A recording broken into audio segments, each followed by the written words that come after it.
எல்லாருக்கும் வணக்கம். இன்னைக்கு ஊரை விட்டு வெளியேறுங்கள் அப்படின்ற கருத்தை முன் வச்சு உங்ககிட்ட பேசலான் இருக்கேன். எல்லைகள்ன்றது மனிதனால செயற்கையா உருவாக்கப்பட்டது. அந்த எல்லை வீடா இருக்கலாம், ஊரா இருக்கலாம், மாநிலமா இருக்கலாம், நாடா இருக்கலாம். இந்த எல்லைகள் உருவாக்குனதுக்கான காரணங்கள் ஒவ்வொரு கட்டத்துல ஒவ்வொரு விதமா உருவாயிருக்கு. அதாவது என்ன, ஒரு ஊர்ல இருந்து இன்னொரு ஊரை தனித்துவமா காட்டிக்கிறதுக்காக உருவாக்கப்பட்டிருக்கலாம்.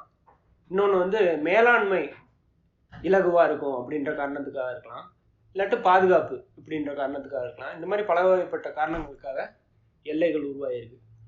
ஆனா எல்லைகளுக்குள்ள மனிதனை நம்மளை நாமே அடக்கிக்கிறது நம்மளோட வளர்ச்சிக்கு நமக்கு நாமே போட்டுக்கிற பூட்டு அப்படின்றது என்னோட எண்ணம். இந்த இந்த எண்ணம் உருவாகிறதுக்கு ரெண்டு காரணங்கள் இருக்கு. ஒன்று இளைஞர்கள் அவங்களுக்கு அவங்களே போட்டுக்கிற பூட்டு. இன்னொன்று பெற்றோர்கள் இளைஞர்கள் மேல திணிக்கிற ஒரு விஷயம். இந்த ரெண்டு விஷயம் நடக்குது. இளைஞர்கள் என்ன நினைக்கிறாங்க அப்படின்னா, இப்போ இந்தியாவிலேயே நம்ம பிறந்து இந்தியாவிலேயே வளர்ந்து இந்தியாவோட வளங்களை பயன்படுத்தி நம்ம பெற்ற அறிவை இந்தியாவுக்கு செலவிடுறது தானே முறை. இந்தியா விட்டு வெளிநாடுக்கு போனா இந்தியாவுக்கு செய்யற நம்ம துரோகம் இல்லையா அப்படின்ற எண்ணம் இளைஞர்கள் மத்தியில இருக்கு, சில இளைஞர்கள் மத்தியில இருக்கு. இந்த பக்கம் பாத்தீங்க அப்படின்னா பெற்றோர்கள் என்ன நினைக்கிறாங்க, அதாவது நம்ம குழந்தைகளை அவங்க வளர்ச்சி அடையலைனாலும் பரவாயில்ல, ஆனா அவங்களோட பாதுகாப்பு ரொம்ப முக்கியம், நம்ம கண் பார்வையில அவங்கள வச்சுக்கணும் அப்படின்னு நினைக்கிறாங்க. இது ஒரு பக்கம். இதனால என்ன ஆகுதுன்னு பாத்தீங்கன்னா, இப்போ ஒரு நம்ம வீட்டில் ஒரு கிளியோ புறாவோ வாங்குறோம் அப்படின்னா, வாங்கி ஒரு 2 நாளோ 1 வாரமோ என்ன பண்ணுவோம் அப்படின்னா, நம்ம அதோட ரெக்கையை முடிச்சு போட்டு கட்டி போட்டு 1 வாரம் கழிச்சு அவுத்து விட்டு பார்த்தோம்னா என்ன ஆகும் அப்படின்னா, பறக்காது. அதுக்கு நம்மளே இறை கொடுத்து அதோட இயல்பான நிலையை நம்ம சுருக்கிறோம். அதனால அது பறக்கணுன்ற எண்ணம் போயிட்டு சரி இதுவே இலகுவாகவே விஷயங்கள் கிடைக்குது, நம்ம ஏன் அந்த கஷ்டத்தை அனுபவிக்கணுன்ற எண்ணம் வந்துருது. இது ஒரு விஷயம். இப்போ இன்னொன்று பார்த்தீங்க அப்படின்னா, இந்த இளைஞர்களோட எண்ணம் சரிதானே அப்படின்ற ஒரு எண்ணமும் தோணலாம். அதாவது என்ன, நம்ம திறமையை நம்ம நாட்டுக்கே நம்ம கொடுக்கணும்னு நினைக்கிற எண்ணம் உயர்ந்த எண்ணம் தானே அப்படின்ற எண்ணம் வரலாம். அது தப்பு. ஏன் அப்படின்றத நான் எடுத்து சொல்கிறேன். இப்போ ஒரு ஊர்ல இன்னொரு ஊருக்கு நம்ம ஏன் பயணப்படுறோம் அப்படின்னு பார்த்தீங்கன்னா, ரெண்டு விஷயங்களுக்காக பொதுவாக மாறுவாங்க. என்ன அப்படின்னு பார்த்தீங்கன்னா, வாய்ப்புகள். அதாவது ஒரு ஊர்ல தொழில்கள் குறைவாவோ இல்லை வளங்கள் குறைவாவோ இருந்துச்சுன்னா பக்கத்து ஊர்ல இருக்கிற வாய்ப்பை தேடி போவாங்க. இன்னொன்று அறிவு வளர்ச்சி. அதாவது இப்போ தென் மாவட்டங்கள்லாம் இப்போ திருநெல்வேலி ஆகட்டும், மதுரை ஆகட்டும், இல்லை சுற்றுப்புற கிராமங்கள்லாம் ஆகட்டும், சென்னையை நோக்கி ஒரு காலகட்டத்தில் நகருவாங்க. இது ஏன்னு பார்த்தீங்கன்னா, இங்கே இல்லாத விஷயங்கள் சென்னையில் கிடைக்கும் அப்படின்ற ஒரு விஷயம். அதனால என்ன ஆகுது, புதிய விஷயங்களை பார்க்குறாங்க, புதிய விஷயங்களை தெரிஞ்சுக்கிறாங்க, அதனால அவங்களோட அறிவு வளருது. இதே இது வெளி மாநிலத்துக்கோ வெளி நாடுகளுக்கோ போகிறப்ப என்ன ஆகுது அப்படின்னா, இன்னொரு மூணாவதா இன்னொரு விஷயம் கிடைக்குது. அது என்னன்னு பார்த்தீங்கன்னா, பொருளாதார பலம். இதை ஒரு நாடை விட்டு இன்னொரு நாடுக்கு போறதுல இதுல ஒரு விஷயம் வருது. இப்போ இந்த பொருளாதாரத்துல இது பர்ச்சேஸ் பவர் பேரிட்டி அப்படின்னு சொல்லுவாங்க. அதாவது வாங்கும் நிலை படிநிலை. இது என்னன்னு பாத்தீங்க அப்படின்னா, இப்போ பெங்களூர்ல ஒருத்தர் ஒரு சாஃப்ட்வேர் டெவலப்பரா வேலை பார்க்குறாருன்னு வைங்களேன். அவர் துவக்கத்துல ஒரு 30,000 to 35,000 சம்பளம் வாங்குவார். இதே வேலையை அவர் அமெரிக்காவில் சிகாகோ நகரத்துலையோ இல்லை ஏதாவது சியாட்டில்லையோ வேலை பார்த்தாரு அப்படின்னா, அவர் 3 லட்சத்துலேருந்து ஒரு 3 லட்சம் வரைக்கும் சம்பளம் கிடைக்கும். இது எப்படி நடக்குது அப்படின்னு பார்த்தீங்கன்னா, இப்போ 2 நாடுகளுக்கு இடையில இருக்கிற இந்த பர்ச்சேஸ் பவர் பேரிட்டியில் இருக்கிற வித்தியாசம். இப்போ இந்தியாவில் ஒரு வடை வாங்கினோம் அப்படின்னா அதோட விலை 15 ரூபா இருக்குது அப்படின்னா, இதே விலையை நம்ம அமெரிக்காவில் வாங்கினோம்னா ஒரு 400 ரூபாயோ 500 ரூபாயோ ஆகும். அதனால அவங்களால சம்பளம் உயர்வாக கொடுக்க முடியுது. இந்த 3 விஷயம், அதாவது ஒரு ஊர்ல இருந்து இன்னொரு ஊருக்கு நகர்றதுனால கிடைக்கிற முதல் 2 விஷயம் வாய்ப்பு, அறிவு. இந்த 3ஆவதா கிடைக்கிற பொருளாதார பலம், வெளிநாடு போறதுனால. இது 3 நாள் என்ன ஆகுது அப்படின்னா, அந்த இளைஞர்கள் முதல்ல நினைச்சிருந்தாங்க பார்த்தீங்களா, நாடை முன்னேற்றணும் அப்படின்றது. இதை வந்து பன்மடங்கு உயர்த்தலாம்.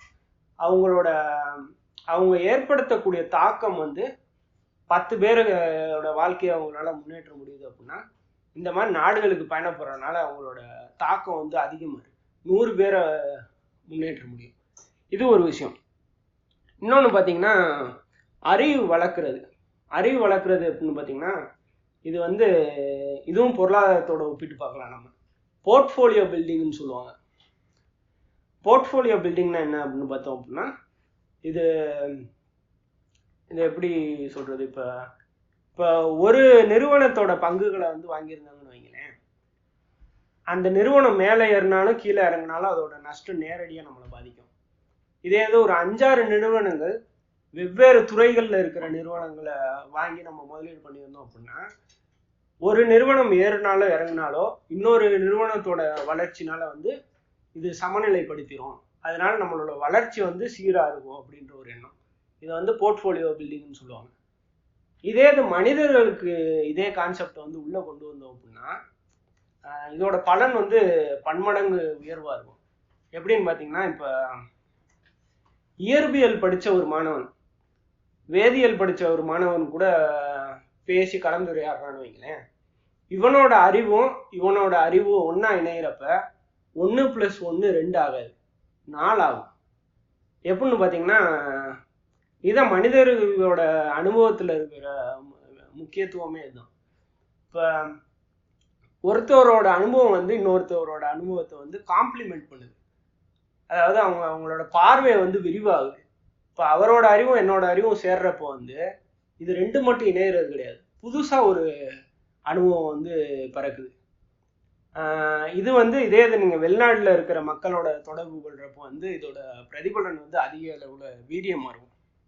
இப்போ இதே விஷயத்த தலைவர்களோட நீங்கள் ஒப்பிட்டு பார்த்தீங்க அப்படின்னா, இப்போ இந்தியாவோட மூத்த தலைவர்கள் நீங்கள் எடுத்துக்கோங்களேன். இப்போ காந்தி ஆகட்டும், நேரு ஆகட்டும், அம்பேத்கர் ஆகட்டும், எல்லாருமே வெளிநாடு போயிட்டு இந்தியா திரும்பி வந்ததுக்கு அடுத்து தான் அவங்களோட தாக்கம் அதிகமாக இருந்திருக்கு. இது ஏன் அப்படின்னு பார்த்தீங்க அப்படின்னா, அவங்களோட எண்ண ஓட்டம் வந்து அபரிவிதமாக வந்து விரிஞ்சிருக்கும் வெளிநாடு போயிட்டு வர்றதுனால. என்ன அப்படின்னா, இப்போ நம்ம பிறந்ததுலேருந்தே ஒரு ஊரோட கல்ச்சர், ஒரு ஊரோட முறைகளையே நம்ம சார்ந்து இருந்திருப்போம். அதுலேயே தான் வந்து நம்மளோட எண்ண ஓட்டங்களும் அதை சூழ்ந்து தான் இருக்கும். இதே நம்ம வெளிநாட்டில் போய் இன்னொருத்தவங்களோட கலாச்சாரத்தை பார்க்குறப்போ வந்து நமக்கு என்ன தெரியலைன்றதே வந்து நம்ம அப்போதான் உணர்வோம். நம்மளோட எண்ணங்களை வந்து உயர்த்தணும் அப்படின்றது வந்து நம்ம எண்ணமாக இருந்தாலுமே கூட, நம்ம அதை எப்படி வளர்த்துக்கிறேன்றது வந்து நமக்கு தெரியாத ஒருத்தவங்களை பார்க்குறப்ப தான் வந்து அதுக்கான வாய்ப்பே நமக்கு அமையுது. இன்னொன்று வந்து புதுமைகளை புகுத்துறது. இது என்னன்னு பார்த்தீங்க அப்படின்னா, இப்போ நீங்கள் எகிப்தியர்களை எடுத்துக்கோங்க, கிரேக்கர்களை எடுத்துக்கோங்க, அதே மாதிரி நம்ம இந்தியர்களே எடுத்துக்கோங்களேன். நம்மளோட முன்னாடி இருந்த சக்தியை விட இப்போ இருக்கிற வளர்ச்சி வந்து அதுக்கு இணையாகவே இருக்காது. இப்போ எகிப்தியர்கள் எடுத்தீங்க அப்படின்னு பார்த்தீங்கன்னா, 1000 ஆண்டுகளுக்கு முன்னாடியே வந்து பிரமிடுகளை கட்டியிருக்காங்க. இப்போ இருக்கிற தொழில்நுட்பம் இதெல்லாம் அப்போ இல்லாத காலத்திலேயே வந்து இது நிகழ்ந்திருக்கு. ஆனால் இந்த 1000 ஆண்டுகளில் வந்து அவங்களோட வளர்ச்சியை நீங்கள் பாருங்களேன், முன்பு இருந்த வளர்ச்சியோட விகிதம் வந்து இப்போ வந்திருக்காது. 1000 ஆண்டுகளுக்கு முன்னாடி அவங்களால பிரமிடுகள் கட்ட முடிஞ்சுன்னா, இப்போ நேரம் அவங்க வந்து உலகத்திலேயே ஒரு தலை சிறந்த ஒரு நாடாக உருவாயிருக்கும். ஆனால் ஆகலை. இப்போ இல்லை, எகிப்தில் போய் ஒரு ஆளை கூப்பிட்டு, இப்போ தலை சிறந்த ஒரு அறிவாளியாக கூப்பிட்டு இப்போ பிரமிடு கட்ட சொன்னாலும் அவங்களால கட்ட முடியாது. அதே தான் இந்தியாவில் இப்போ மதுரையில் மீனாட்சி அம்மன் கோயில் எடுத்துக்கோங்க. அதே மாதிரி ஒரு மீனாட்சி அம்மன் கோயிலை ஒரு 5000 கோடி கொடுத்து கட்டுங்க அப்படின்னா இப்போ கட்டுறதுக்கு ஆள் இருக்காது. இது ஏன் அப்படின்னா வந்து நம்ம நாட்கள் நகர நகர நம்மளோட மாறும் தொழில்நுட்பத்தை பயன்படுத்தி நம்மளை நாமே பக்குவப்படுத்திக்கிறது கிடையாது. இது வந்து நாடுகள் பல கலாச்சாரங்கள் வந்து இணையிறப்ப தான் வந்து இது ஒரு நாட்டோட வளர்ச்சியை இன்னொரு நாடு பயன்படுத்துகிறப்போ, ஒரு கலாச்சாரத்தோட அறிவு வளர்ச்சியை வந்து இன்னொரு கலாச்சாரம் பயன்படுத்துகிறப்ப தான் வந்து இது ஒன்னோட ஒன்று வளரும். இப்போ 1960களே வந்து அமெரிக்கா வந்து முதல்ல நிலாவுக்கு விண்கலத்தை அனுப்புனாங்க.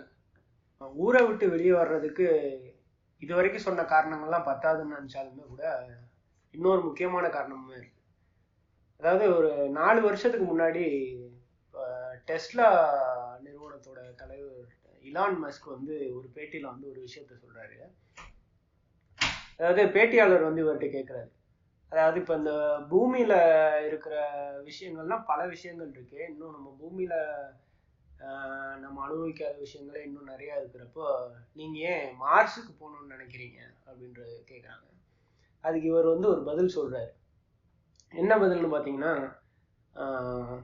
அதாவது இப்போ எதிர்காலத்தை நினைச்சு நான் புத்துணர்வு அடையணும், இப்போ எதிர்காலத்தை நினைச்சு வந்து நான் வருத்தம் கொள்ளக்கூடாது, அதனால வந்து என்னோட எதிர்காலத்தோட என்னோட இலக்கு வந்து பெருசா இருக்கணும், மறுநாள் எந்திரிச்சு வந்து என்ன வேகமா ஓட வைக்கிறதுக்காக ஒரு உந்து சக்தியாக இருக்கணும், தேடுதல் தான் வந்து மனிதனோட வளர்ச்சிக்கான முதல் படி அப்படின்ற மாதிரி அந்த ஒரு பதிலை சொல்றாரு.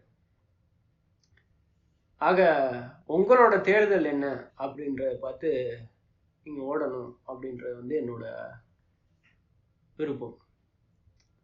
இன்னொரு வீடியோல பார்ப்போம். நன்றி.